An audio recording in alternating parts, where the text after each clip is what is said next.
నీకు వేరే వాళ్ళ ఇష్టం అని చెప్తే నేను అర్థం చేసుకోగలను. ఇదేనా? నువ్వు అసలు ఏం మాట్లాడుతున్నావు? You are totally mistaken. నాకు నీ సిచ్యువేషన్ అర్థమవుతుంది. ఒక డిస్టెన్స్ రిలేషన్షిప్ కీపప్ చేయటం చాలా కష్టం.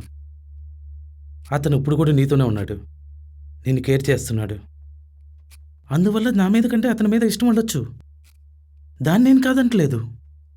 కానీ అన్నీ తెలిసిన నా ముందు నువ్వు ఇలా బిహేవ్ చేయటం I feel like A pool. ఇప్పుడైనా నీకది అర్థమైంది. అలాగే నువ్వు చెప్పినట్టుగా ప్రేమ నాకెవరి మీద లేదు.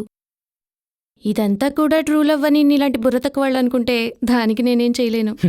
ఇప్పుడు ఇది తెలిసినా కూడా కొంచెం నొప్పిగా ఉన్నా కూడా దాన్ని మర్చిపోవచ్చు. ఇలాంటి ఎక్స్పీరియన్స్తోనే మగాడు నిబ్రంగా ఉండేది. నువ్వు ఆడే ఈ చండాల పాటలో వాడిని అవాయిడ్ చేయొచ్చు కదా. నేనేం చెయ్యాలో నాకు బాగా తెలుసు. I have my own plans. దానికోసం నేనే పనైనా చేస్తాను. వాటన్నిటికీ నిన్నడగాల్సిన పనిలేదు. You both are sentimental picks. Now get out. You నిన్ను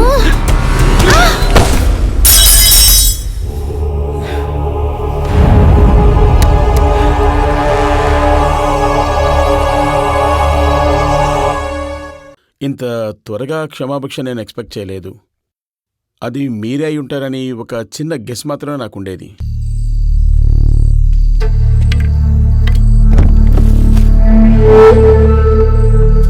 నేను సేఫ్ అని నేను అనుకున్నాను. మా ప్లేస్లోనే తన్ని పూడ్చిపెట్టాను.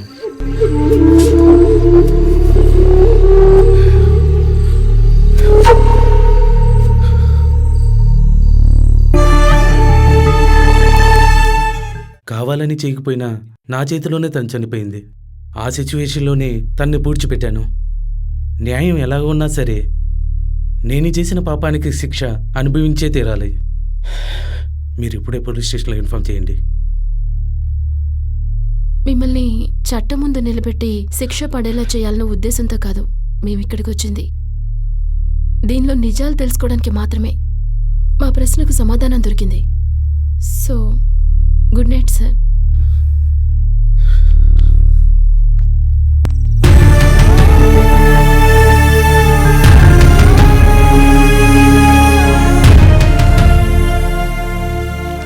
ఏ బాటలో నేనిప్పుడు నడుస్తున్నానో నాకే అర్థం కావడం లేదు. కానీ ఒక్క విషయంలో హ్యాపీగా ఉంది. నా ఇన్నోసెన్సీని ఆయన అర్థం చేసుకునేలా చేయగలిగాను. దాంతోపాటు నా జీవితంలో నేనేంటో అర్థం చేసుకోగలిగాను.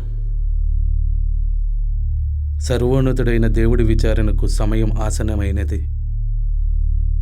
అతి త్వరలోనే నేను అక్కడికి చేరుకోవాలి. అధ్యాయం 32 వాక్యం 23.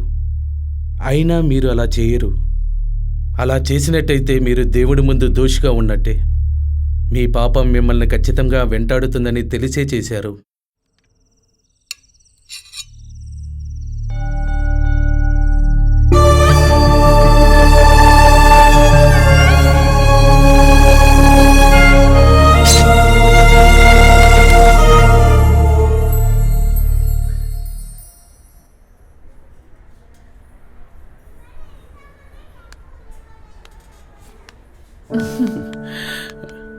రండి.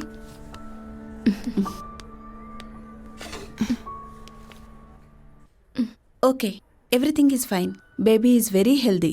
ఇంకా డ్యూ డేట్ August 23.